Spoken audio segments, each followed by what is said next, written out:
Hi friends, welcome to our channel Biology Review. இன்னைக்கு நம்ம சேனல்ல என்ன பார்க்க போறோம்னா நம்ம ரெஸ்பிரேஷன் இன் பிளான்ட்ஸ் இதுல ஒரு இம்பார்ட்டன்ட் சப் டாபிக் பத்தி தான் பார்க்க போறோம். இதுல இருந்து நீட்ல क्वेश्चन வருமா? கண்டிப்பா நிறைய டைம் क्वेश्चन கேட்டிருக்காங்க. சோ அது இப்பதான் நம்ம சேனல்ல ஃபர்ஸ்ட் டைம் பார்க்கறதா இருந்தா மறக்காம சப்ஸ்கிரைப் பண்ணுங்க. வாங்க இப்போ நம்ம வீடியோ பார்க்கலாம். ஓகேயா?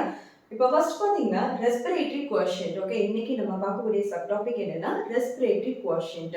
ஸோ இதுல இருந்து ப்ரீவியஸா கொஸ்டின் கேட்டிருக்காங்களா? ஆமா, நிறைய நேரம் ரிப்பீட்டட் கொஸ்டின்ஸ் வந்து நம்மளுக்கு என்ன செய்திருக்காங்க, கேட்டிருக்காங்க. ஸோ இதை ஈஸியா எப்படி சிம்பிளா ஞாபகம் வைக்கலாம் அதுதான் நம்ம பார்க்க போறோம். ஃபர்ஸ்ட் உங்களுக்கு போட்டோசிந்தசிஸ் அண்ட் ரெஸ்பிரேஷன் இந்த ரெண்டுக்கும் உள்ள காம்பினேஷன் கண்டிப்பா தெரிஞ்சிருக்காங்க. சரியா? இப்போ போட்டோசிந்தசிஸ், சிந்தசிஸ்னா ஒரு ஒரு ஒரு மாலிகுல், ஓகே, ஒரு ஆர்கானிக் மாலிகுலை டெவலப் பண்ணக்கூடியது. ஃபார் எக்ஸாம்பிள், கார்பன் டை ஆக்சைடில் இருக்கக்கூடிய கார்பன் எல்லாம் எடுத்துட்டு நம்மளுக்கு வந்து என்னது கார்போஹைட்ரேட்டா மாற்றக்கூடிய ப்ரொசீஜர் தான் அது என்னது நம்மளுக்கு போட்டோசிந்தசிஸ்னு சொல்லுவோம். ஓகேயா? ஸோ கார்பன் டை ஆக்சைடில் உள்ள கார்பனை எடுத்து நம்ம வந்து ஆர்கானிக் மாலிகுலை ப்ரிப்பேர் பண்ணுறது. ஓகே, ஸ்டார்ச் ரெடி பண்ணி வைக்கிறது. தென் போட்டோசிந்தசிஸ். அப்ப இப்போ ரெஸ்பிரேஷன்னா என்ன பாருங்க, இந்த கார்பன் ரிலேட்டட் மாலிகுல் இருக்குல்ல, இந்த ஸ்டார்ச் இல்லைன்னா குளுக்கோஸ், இதை எப்படி பிரேக் பண்ணி இந்த பிரசன்ஸ் ஆஃப் ஆக்சிஜனை யூட்டிலைஸ் பண்ணி இந்த மாலிகுல்ஸை பிரேக் பண்ணி அதுல இருந்து எனர்ஜி கிடைக்கக்கூடிய ப்ராசஸ் தான் ரெஸ்பிரேஷன். ஸோ போட்டோசிந்தசிஸ் வந்து கன்ஸ்ட்ரக்டிவ், ஓகேயா? ரெஸ்பிரேஷன் வந்து டிஸ்ட்ரக்டிவ், அதுல இருந்து நம்மளுக்கு எனர்ஜி கிடைக்கிறது இந்த பிரசன்ஸ் ஆஃப் ஆக்சிஜன். ஞாபகம் வச்சுக்கோங்க. ஓகே, இப்போ ரெஸ்பிரேட்டரி குவஷியன்ட் நம்ம வந்து நல்லாவே தெரியும். இதுல ஆக்சிஜன் நம்ம யூட்டிலைஸ் பண்ண போறோம் பாருங்க. So volume of carbon dioxide liberated, அந்த கெமிக்கல் அந்த ஈக்குவேஷன்னா இப்போ volume of carbon dioxide லிபரேட்டடா நம்ம எதால டிவைட் பண்ண போறோம்னா வால்யூம் ஆஃப் ஆக்சிஜன் கன்சியூம்டு. ஓகேயா?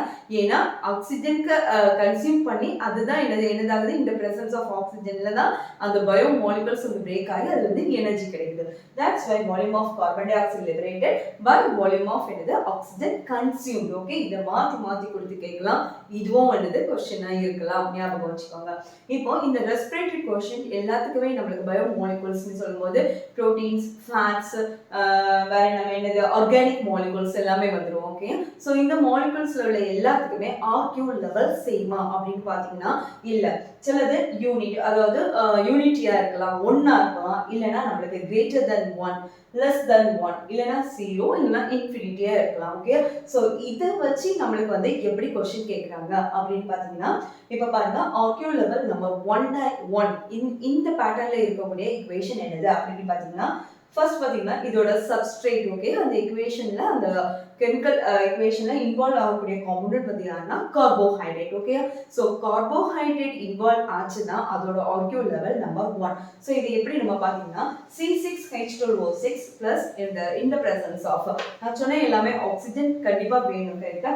6O2 that gives 6CO2 plus 6H2O plus energy. ஏன்னா எனர்ஜி நம்மளுக்கு ப்ரொடியூஸ் ஆகுது. ஓகே, ஸோ இந்த டைம்ல ஆர்கியூவை நீங்க பாருங்க, volume of carbon dioxide liberated. Okay, so 6CO2 by 6O2 gives நம்மளுக்கு எத்தனை, நம்மளுக்கு 1 கிடைக்குது. ஸோ ஒரு சப்ஸ்ட்ரேட் கார்போஹைட்ரேட்டா இருந்ததுன்னா அதோட ஆர்கியூ லெவல் நம்பர் 1. ஓகே, ஞாபகம் வச்சுக்கோங்க. இப்போ அடுத்தது பாத்தீங்கன்னா இப்போ சப்ஸ்ட்ரேட் வந்து புரோட்டீன். ஓகே, புரோட்டீனா இருந்தாலும் ஃபேட்டா இருந்தாலும் நம்மளுக்கு ஆர்கியூ லெவல் எப்படின்னா லெஸ் தென் 1 தான் இருக்கும். சரியா? இப்போ பாருங்க, இந்த ஃபார்முலாவை நோட் பண்ணிக்கோங்க. இது என்ன அமினோ ஆசிட், என்ன புரோட்டீன் அப்படின்னு பாத்தீங்கன்னா இது வந்து இப்போ ஒரு புரோட்டீனோட காம்போனன்ட் உங்களுக்கு தெரியும். ஓகே, ஏன்னா carbon, hydrogen, oxygen, nitrogen, sulphur component சேர்ந்து தான் நம்மளுக்கு என்னது ஒரு புரோட்டீன். ஸோ இது ஜெனரலைஸ்டு ஃபார்மேட்ல இருக்கக்கூடிய புரோட்டீனா நம்ம எடுத்துக்கிறோம். ஓகே, ஸோ இது கூட ஆக்சிஜனை பாருங்க 77O2. So that gives 63CO2 plus என்னது எனர்ஜி கிடைக்குது. இப்போ பாருங்க, இது நீங்க சப்ஸ்டிட்யூட் பண்ணி பாத்தீங்கன்னா பாருங்க 63CO2 by 77O2. ஸோ நமக்கு கிடைக்கக்கூடிய வேல்யூ என்னன்னா 0.9. ஓகே, இது புரோட்டீனுக்கு. ஓகே, ஸோ இது வந்து ஃபேட், புரோட்டீன், ஃபேட் இந்த ரெண்டுக்குமே நம்மளுக்கு லெஸ் தென் 1 ஆர்கியூ லெவல். இதை நீங்க ஞாபகம் வச்சுக்கணும். ஓகே, தென் அதுக்கு அடுத்தது பாத்தீங்கன்னா கன்வர்ஷன் ஆஃப், இது வந்து NCERTல நம்மளுக்கு வந்து அந்த புக்ல இதை பத்தி இன்டிமேஷன் கொடுக்கல, பட் இது நமக்கு கண்டிப்பா தெரிஞ்சிருக்கணும். சரியா? பாத்தீங்கன்னா conversion of carbohydrate to organic acids.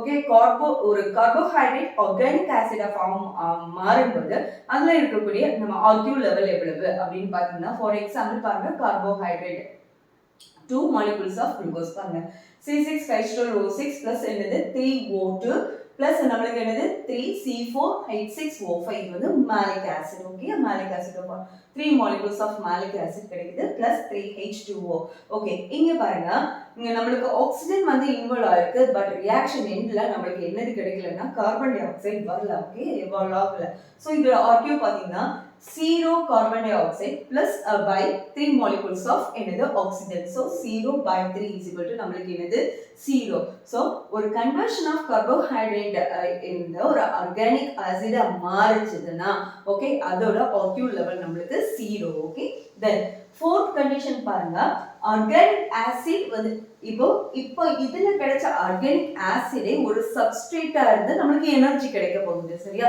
So இந்த கண்டிஷனை பாத்தீங்கன்னா பாருங்க 1 molecule of malic acid plus 3O2 gives நமக்கு 4CO2 plus 2H2O இப்போ இதோட ஆர்கியூ வேல்யூ எல்லாம் நீங்க சப்ஸ்டிட்யூட் பண்ணி பாருங்க 4CO2 by 3O2 ஓகே இதுல நமக்கு கிடைக்கிறது 1.3 so organic acid substrate இருந்து எனர்ஜி ஃபார்ம் ஆச்சுனா நமக்கு ஆர்கியூ லெவல் எவ்வளவு இருக்கும்னா greater than 1 இருக்கும் சரியா சோ இப்போ இன்ஃபினிட்டில இருந்து क्वेश्चन வந்திருக்கா ஓகேயா இதுல இருந்து நமக்கு நீட் क्वेश्चन கேட்டாச்சு ஓகே ஃபேட் வச்சு நமக்கு என்ன பண்ணிருக்காங்க நீட் क्वेश्चन கேட்டிருக்காங்க இன்ஃபினிட்டில இருந்து நமக்கு என்ன क्वेश्चन கேட்டிருக்காங்களா எஸ் இன்ஃபினிட்டில இருந்து நீட் क्वेश्चन கேட்டிருக்காங்க அப்ப இந்த ரெண்டுல இருந்து என்ன டச் பண்ணல சோ நீங்க வந்து கொஞ்சம் கான்சென்ட்ரேட் பண்ணி இந்த இடத்தை நோட் பண்ணி வச்சுக்கோங்க தென் பாருங்க இன்ஃபினிட்டி இதுல C6H12 பாருங்க இன்ஃபினிட்டினா இங்க நம்ம ஃபர்ஸ்ட் படிச்சிருந்தோம் இந்த presence of oxygen அப்ப இங்க என்னது ஆக்ஸிஜன் வரல அப்ப இது